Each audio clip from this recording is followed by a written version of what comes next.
नमस्कार मित्रांनो, आज आपण आलेलो आहोत तुळजामाता तुळजाभवानी या मंदिरात. देवीची पूजा चाललेली आहे. तर तिथं आपण आलेलो आहे. तर चला आता सर्व महिला मंडळ कशा देवीची पूजा करतात ते बघूया. आणि हे बघा इथं देवीचे 2 राखणदार आहेत.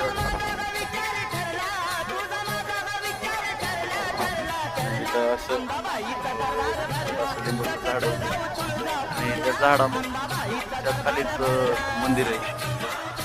आणि इथं मंदिराची देवीची पूजा अर्चना चाललेली आहे.